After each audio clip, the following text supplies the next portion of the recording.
नमस्कार, आप देख रहे हैं हिंदी टाइम्स मीडिया। मैं हूं प्रिंस गर्ग। कहते हैं कोई भी काम करना हो उसमें शिद्दत ज़रूरी चाहिए। कोई भी काम करना हो वो मेहनत लगन के बिना पूरा नहीं होता।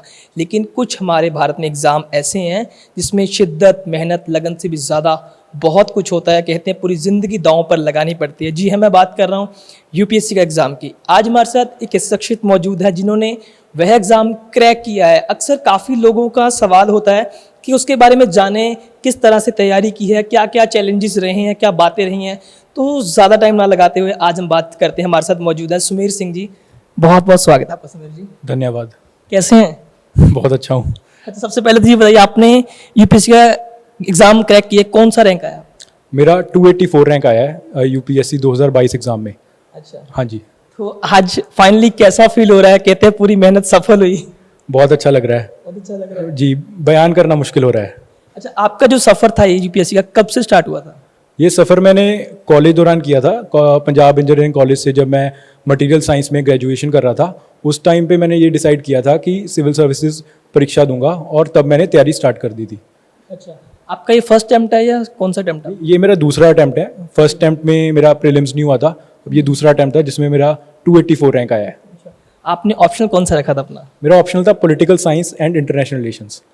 क्या आज कहते हैं काफ़ी बच्चे जो यूपीएससी के एग्जाम की प्रिपरेशन कर रहे हैं, सभी का यही माइंडसेट होता है कि ऑप्शनल क्या रखें, तो वो माइंडसेट क्या रखना है, ऑप्शनल कौन सा रखना चाहिए, कौन सा बेटर रहता है? ये हर एक इंडिविजुअल पे वेरी करता है, लेकिन मतलब अगर तो आपको अपने ग्रेजुएशन सब्जेक्ट्स पे बहुत कॉन्फिडेंस है, अगर जैसे मैकेनिकल इंजीनियरिंग हो सकता है या मेडिकल साइंसेज का सब्जेक्ट हो सकता है या केमिस्ट्री का, तो आप वो ले सकते हैं। नहीं तो आर्ट्स के सब्जेक्ट हैं जैसे एंथ्रोपोलॉजी हो गया, सोशोलॉजी हो गया, हिस्ट्री हो गया या पॉलिटिकल साइंस, इसकी ओवरलैपिंग बहुत हो जाती है, तो आपके साथ में जीएस के सब्जेक्ट्स भी कवर हो जाते हैं।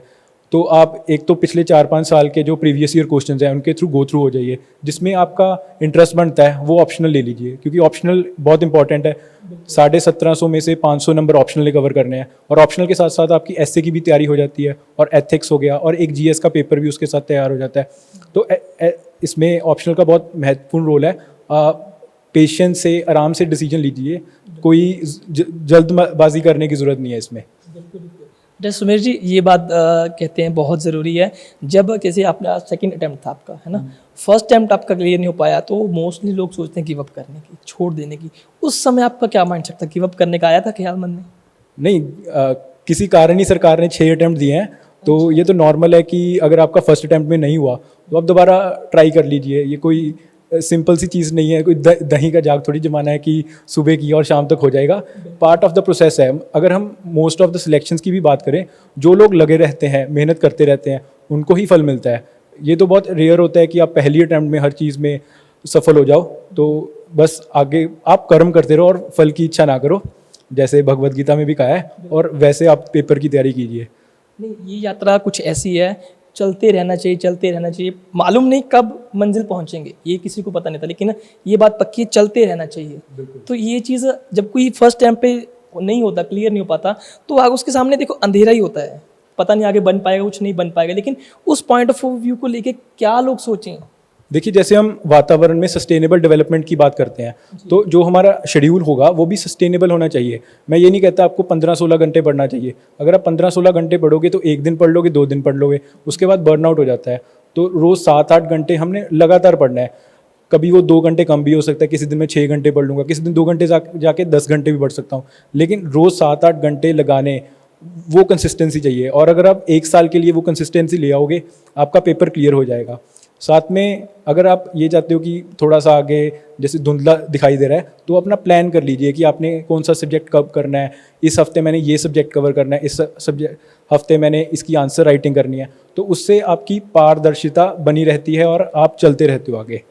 अच्छा, जब ये मंजिल की ओर हम चलते हैं तो काफ़ी पड़ाव आते हैं, चीज़ें सोचते हैं, तो आपका दिनचर्या कैसी थी इसको लेकर? दिनचर्या बदलती रहती है ऐसे, मतलब सुबह उठ के मैं सबसे पहले अखबार पढ़ता था, उसके बाद अगर प्रीलिम्स का है तो प्रीवियस ईयर क्वेश्चन करता था और एक फुल लेंथ टेस्ट देता था और फिर उसको रिवाइज करता था, और शाम को जो स्टैटिक सब्जेक्ट और करंट अफेयर है वो करता था। मेंस के दौरान फुल लेंथ टेस्ट की जगह मैं आंसर राइटिंग प्रैक्टिस शुरू कर दी थी, और ज़्यादा फोकस पढ़ने की जगह लिखने पे हो जाता है। और इंटरव्यू के टाइम आपका ज़्यादा फोकस होता है कि आप बुक्स वगैरह पढ़ लीजिए या मल्टीपल अखबार पढ़ लीजिए, जिससे आपका ओपिनियन बढ़ सकता है। और साथ में मैं ये भी करूँगा कि अगर हो सके तो रोज़ आप अपनी हॉबी पे घंटा आधा घंटा लगाएं और साथ में कसरत भी कर लें, उससे आपका माइंड फ्रेश रहता है और बाद में मेडिकल के टाइम भी दिक्कत नहीं होती। अच्छा, आपने बताया आपकी जर्नी 2018 से शुरू हुई थी, तो फर्स्ट अटेम्प्ट आपने कितने ईयर्स बाद, 1 ईयर बाद दिया था, कब दिया था? नहीं, 2021 में मेरी ग्रेजुएशन हुई है और 2021 में मैंने पहला अटैम्प्ट दिया था, तो उस 2022 में मेरा दूसरा अटैम्प्ट था। हाँ जी। अच्छा, दिन में आप लगातार कितने घंटे की स्टडी रखते थे कंटिन्यू, कितने घंटे पढ़ते थे? 8 घंटे का रोज़ का प्लान होता था। उसमें से कई बार क्या होता है, अगर मूड नहीं है तो 2 घंटे कम हो गए, 6 घंटे पढ़ लिया। अगर अच्छा लग रहा है तो 2 घंटे और बढ़ा दिए, 10 घंटे हो गए। और संडे को ब्रेक लेनी होती थी, तो 6 दिन पढ़ता था। ये दिनचर्या रहती थी। और जब पेपर पास आ जाता था तो 13-14 घंटे भी पढ़ाई हो जाती थी। बाकी प्लान्स बनाए होते थे कि आपने आज ये करना ही है, तो उसके अकॉर्डिंग चलते थे मैं। अच्छा, लोग सोचते हैं कि जब यूपीएससी की ओर चलना है तो कमरे में बंद रह के पढ़ना होगा, तो क्या ऐसा कुछ भी है? नहीं, ऐसी बिल्कुल बात नहीं है। आप कमरे में बंद रह के 2-3 महीने तो तैयारी कर लोगे, लेकिन उसके बाद बर्नआउट हो जाता है। तो मैं तो कहता हूँ दोस्त बनाओ, बाहर घूमो, उससे आपका एक अपनी पर्सनैलिटी डेवलप होती है। और अब जो पेपर आते हैं ना, स्पेशली अगर हम मेंस की एग्ज़ाम की बात करें, तो सीधे सवाल नहीं, कुछ पेचीदे सवाल आते हैं जो अपने आप कई बार दोस्तों से डिस्कस करते हो, अपने टीचर से डिस्कस करते हो, आप ऑब्जर्व करते हो और उससे बहुत सवाल सॉल्व हो जाते हैं। प्रीलिम्स में ऐसे सवाल सॉल्व होते हैं, मेंस में ऐसे सवाल सॉल्व होते हैं। तो कमरे में बंद करना तो मुझे कोई लगता नहीं है। अगर बहुत से बच्चों का ऐसा भी होता है कि एग्ज़ाम नहीं क्लियर होता है, तो कमरे में बंद करके हमने अपने आप को छोटा नहीं कर लेना, आप दूसरी तरफ भी काम करो। तो क्योंकि पेपर के बाद हमने एक ये इंश्योर करना है कि हम as a better human being emerge हों। अच्छा, 2 बातें हैं।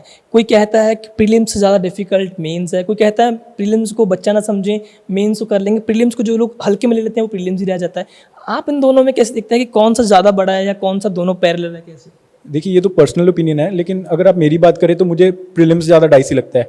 क्योंकि प्रीलिम्स में 7-8 लाख लोग पेपर देते हैं और उसमें से 10-15 हज़ार को सिलेक्ट करना होता है, तो वहाँ पे एलिमिनेशन ज़्यादा होती है। और उसमें एक्सपेक्टेड जो क्वेश्चंस हैं वो भी हम एक्सपेक्ट नहीं कर सकते, कहीं से भी कुछ भी आजकल क्वेश्चंस आ जाते हैं। इसलिए मुझे प्रीलिम्स ज़्यादा डाइसी लगता है। मेंस में अगर आपने आंसर राइटिंग अच्छी से की है तो आप एक्सपेक्ट कर सकते हो कि मेरा स्कोर बढ़िया होगा मेंस में। तो मुझे प्रीलिम्स ज़्यादा डाइसी लगता है मेंस से। ये भी बात है, जब दोनों क्लियर हो जाते हैं, प्रीलिम्स भी और मेंस भी, बात आती है, कहते ब्रह्मचर्य, कहते ब्रह्मस्त्र चलता है, वो होता है इंटरव्यू। तो इंटरव्यू में किस तरह का रहता है, माइंडसेट क्या रहता है और किस तरह से आपने उस चीज़ को क्रैक किया, इंटरव्यू को क्रैक किया? इंटरव्यू में आपको एक तो जो डैफ बढ़ते हैं, डिटेल्ड एप्लीकेशन फॉर्म, उसके अराउंड आपको प्रिपेयर करना पड़ता है कि आपकी हॉबीज़ क्या हैं, आपके इंटरेस्ट क्या हैं, आपने ग्रेजुएशन सब्जेक्ट क्या है, आपके स्टेट के रिलेटेड क्या इश्यूज़ हैं, आप उसे कैसे सॉल्व कर सकते हो, तो उस तरफ चलना है। और एक तो जो आपने आंसर्स लिखने हैं, चाहे वो मेंस हो या चाहे इंटरव्यू हो, कोशिश करिए कि आप अपने ओरिजिनल आंसर्स लिखिए, जो आप ऑब्जर्व करते हो, जो आपने खुद के सोल्यूशन सोचे हैं, उसमें वो ऐड करिए। सिंपली इंस्टीट्यूट्स के या ऑनलाइन जो आपको मटेरियल मिलता है उसको कट कॉपी पेस्ट करके पेपर में नहीं लिखना। उससे अगर आपने थोड़ा सा एज पाना है, आपके अपने व्यूज़, खुद के भी विचार होने चाहिए। अच्छा, एक खास बात और है, सुना है, यूट्यूब पे भी देखा है कि जब इंटरव्यू होता है तो हम लोग सोचते हैं कि हौसला मैटर करता है, आपका माइंडसेट मैटर करता है, ये नहीं मैटर करता आपने 10 क्वेश्चंस में से 9 के जवाब भले ही ना किए हो, एक ही हाँ किया हो, लेकिन वहाँ पे चेक करते हैं आपका माइंडसेट। क्या ये सच बात है कि वहीं पे ऐसा ही होता है? अभी ये तो मैं एग्जैक्टली नहीं कह सकता कि क्या एक्सपीरियंस किया होगा। जी हाँ, ऐसे कह सकते हैं, क्योंकि नॉलेज तो प्रीलिम्स और मेंस दोनों में चेक हो गई है। अगर आपके पास नॉलेज होगी तभी आप पेपर क्लियर कर पाओगे। तब पीटी जो इंटरव्यू है उसको पर्सनैलिटी टेस्ट इसीलिए कहा जाता है कि आप कैसे डिफ़िकल्ट सिचुएशंस में कोप कर सकते हो, आपका क्या विचार है एक पर्टिकुलर इशू का, क्या आप ऑप्टिमिस्टिक हो कि क्या आप एक नेगेटिव व्यू पॉइंट से चलते हो। तो ये सब चीज़ें हैं। अच्छा, कोई एक सवाल जो आपसे पूछा गया हो इंटरव्यू में जिसको आपको लगा हो भी हाँ यार ये मेरा बिल्कुल डेफिनेटली मैंने सही ही आंसर दिया है, या आपका पूरा कहते आत्मविश्वास इतना था कि सही है, ओके है? इंटरव्यू में तो बहुत सवाल ऐसे ही लगे कि अच्छा जवाब दिया है, लेकिन जो पंजाब के रिलेटेड कुछ क्वेश्चन थे, जैसे ड्रग इशू हो गया या फिर डी इंडस्ट्रियलाइजेशन होगी, उस पर मुझे लगता है कि मैंने अच्छे जवाब दिए हैं। कोई ऐसा क्वेश्चन भी गया था जिस पे आपको लगा हो मैंने बोला हो ना मुझे नहीं आता? हाँ, उन्होंने मुझे यूनेस्को वर्ल्ड हेरिटेज साइट्स के बारे में पूछा था। हाँ जी, कितनी नाम लेने के बारे में बताया था, तो वो मुझे याद नहीं था उस टाइम पे, तो उस टाइम मैंने सीधा कह दिया था कि मुझे नहीं पता। अच्छा, सवाल तो काफ़ी है, बातें भी काफ़ी हैं, लेकिन समय कभी भी ज़्यादा हमें ज़्यादा नहीं देता। मैं लास्ट में यही पूछना चाहूँगा आपकी तरफ से, जो अभी 28 को प्रीलिम्स भी आ रहा है और जो बच्चे अभी तैयारी कर रहे हैं, एस्पिरेंट्स हैं, उनके लिए आपकी ओर से क्या आपका ओपिनियन है, क्या आपका? जिन्होंने तो 28 को प्रीलिम्स देना है तो वो अभी अपनी नींद पूरी करें। ये नहीं है कि रात को वो 4 बजे तक जाग रहे हैं और सिलेबस कवर करना है। दूसरा है कि जैसे पेपर सुबह 9 बजे या 10 बजे है तो उस हिसाब से अपना शेड्यूल सेट कर लें कि वो जल्दी सो जाएं ताकि सुबह उठ जाएं और पेपर के दौरान उन्हें नींद ना आए। घर का खाना खाएं ताकि सेहत ख़राब ना हो, और रिवीजन करें जो आपने पढ़ लिया है, कुछ नया पढ़ने की ज़रूरत नहीं है। और जिन्होंने अभी तैयारी शुरू करनी है उनके लिए यही कहूँगा कि एक स्ट्रेटजी और प्लान बनाना बहुत ज़रूरी है।